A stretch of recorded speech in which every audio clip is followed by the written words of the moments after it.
Hi everyone! Last time I showed in my video how I visualized my workout data with Apache Superset, and at the last part I was exploring the average speed of my old and new racing bike, and I said, well, it looks like my new racing bike is kind of faster. I was thinking maybe I should revisit this and try to get this into exact numbers, and I certainly can do that with Superset. Another thing I've done last time, I told that I had an Excel sheet where my data comes from, and I uploaded it, stored it as CSV, completely overlooking the fact that there's also an Excel version. So I'm gonna use Excel to upload my data this time. I'm gonna call it workouts 3. I'm gonna get my data here. I also changed the Excel sheet. There's two things I changed. One, when you have column names in your Excel sheet and you have these line breaks in them, so you use Alt-Enter to have more text on multiple lines, Superset won't like that, so you need to fix that. Another thing is I changed the column names to English, so it's easier to see. You have to give up your work sheet name, because I have an Excel sheet with multiple worksheets. I'm gonna do a replace, and another nice thing is that I could have done this in the CSV version as well. I can give up a date column in here for Superset to and Postgres to accept as a date time column. And I will do the decimal character in a comma, because that's how we roll in the Netherlands, I guess. And I'm gonna save this. Now, this will only take a minute, and I have a workout data set, workout 3 data set. I can have a look at the data set and have a look that there is actually a date time. As a timestamp, but it's precisely very usable for me. Also, there's an exercise time column for some reason. I didn't put that in there, I think. And it also says it's temporal, so I can use that if I ever want to do that. And the rest is very nicely double precision and everything, so I like that very much. So now I want to do a bar chart to compare my old bike and my new bike. And in here I want to have a matrix, and that is of course average speed. And let's do an average of that as an aggregation.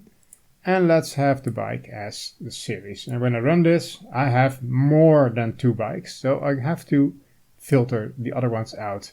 Now I can do an in operator, but I can also do a not in. An in operator where bike is this and bike is that will not work very well with the other filters I have in mind after this. So I'm just going to remove the other bikes,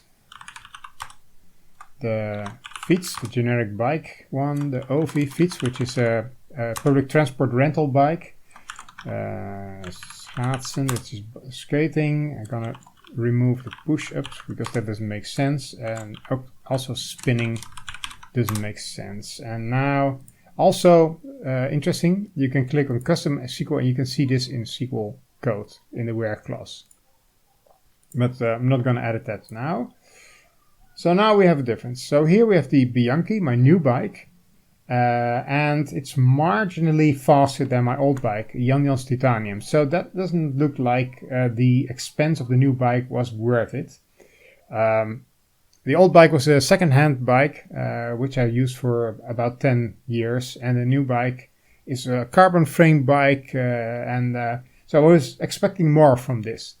But there maybe are some things I have to take into account. And that is maybe I should get out of these details the rides with altitude climbs, because not every ride with a lot of altitude is different. And here in the Netherlands I ride mainly flat rides, so I can get the altitude out there just to make this a little bit fairer in comparison, more apples comparison. So I do altitude less than 100 meters. Now that looks like very little, but you have to understand, here in the Netherlands, if I ride 60 kilometers, I have a favorite ride here along the rivers. When I get home after 60 kilometers, Strava tells me I have not gained more altitude than 30 meters. That's how it looks like. I just went up the dike, down the dike, up the dike, down the dike, and that's it. So that's how cycling works in the Netherlands. And if I remove the altitude data, okay, the average speed goes up, not surprisingly, because when you ride through the mountains, you won't go as fast on average. That's not that strange. There's a difference, but it is still 0.3 kilometers per hour, which is still not much. Oh, another thing I want to do in the meantime is I think crafts should have nice access information. So I'm going to add that as well. Because I've been taught that once long ago when I followed a laboratory education. And they always said you need to have units in your labels for your access. So let's add that. So that's much nicer, I think. And I can say here, for example, bike, brand, and type, for example. So that looks a bit better as well. Okay, back to the filters. So another thing I've been thinking is there is quite a difference in the length, the length of the rides I've done lately. I've been going longer rides with my Bianchi than I've done with my Jan's Titanium, definitely on average. So I'm thinking I should maybe correct for that a little bit as well. So let's just have a comparison at shorter rides. So kilometers less than, for example, 65, because 60 kilometers is a very common ride I do. And that makes the difference a little bit bigger, 0.6 kilometers per hour, it seems. Another thing I've been thinking about is, well, maybe, I'm not sure, I've done a lot of short rides, but short rides have a lot of overhead of getting out of the city here. Yeah, I live in Gouda, and the cheese city. And medievally speaking, this is a city. We have city rides, which doesn't make a great comparison with New York or Tokyo, but, well, we call ourselves a city. Let's just call it like that. But getting out of the city takes a lot of time, because in the urban areas you don't want to speed on your racing bike. It's not good safety for yourself or the people you encounter. So let's go for bike rides larger than 20 kilometers, and let's have a look what the difference is now. So that at least boosts up the average speed for both of these bikes. Still not a big difference. Let me do a average speed comparison flat rides. Let me first save this for what I have now, and I put this in a bike comparison dashboard. Okay, let me remove the other ones because it was something I've done before. Save. All right, back to the charts. There's one more thing I want to compare, and that one more thing I was thinking about filtering, and that is, let me first have a look at my dashboard with my work insights. If you look at the rides I've done in the last 3 years, you can see that lately I ride more in winter. And you can see that here I've been riding up to February. Here it was getting snowing, and that was where I draw the line. The temperature went below 0. And I even went skating here. So that is that's where I draw the line. But you can see here, if you look at, for example, the winter of 2019, which wasn't even that cold, I stopped cycling in November on my old bike and started cycling again on my racing bikes in February. And here also in the winter of 2017-2018, I stopped cycling in September and started cycling in April even, so very late in the year. So that makes a big difference. For one thing, in the other seasons, in the winter season and the fall and the spring, you have much more wind here in the Netherlands. I can say currently we have wind speeds of something like 20-30 kilometers per hour. So that makes it harder to go really fast overall. Another thing is, whatever you do in the winter, the sun goes down much earlier. So you won't be cycling late in the evening like I do in July or June, for example. So you have to, so no cycling rounds after work in the dark. It's not very fun. So that's also a big difference. So you're gonna lose some fitness, whatever you do. And you can see that in this dip in here as well. So I was thinking, let's check, let's compare one more thing. Let's filter one more thing in here. And let's do that, have a comparison on time. So you want to do this on exercise time. But the thing is, how do you get months out of here if this simple filter? You can't. I don't think you can. But you can use this in a custom SQL. And you can do this by getting the months out. This is just a Postgres exercise. You do have to get the you do have to do the double quotes around the column name, otherwise it won't recognize this, and get the months out of here, and do this between 05 and 09. Yeah. So this is between May and September. And let's save that, and let's see what the result now is. And now we see the difference is actually quite a lot. You can see we're more than 1 kilometer per hour in difference between my new bike and my old bike. So I have to save this as a different graph. Let's call this flat rides in summer, and I'm gonna save this in the dashboard. One other thing I was thinking is that I could do is have a look at, for example, wind speed. That's another way of looking at it. But there's a problem. I can show you the wind speed data. And I have that data. Wind speed. This is from Strava. Let's have an average. This is nice. Let's have a group by bike and run the query. And now you see, yeah, I only have this data from March 2020, so I don't have it for the old bike, so there's nothing to compare on. So that's not going to work.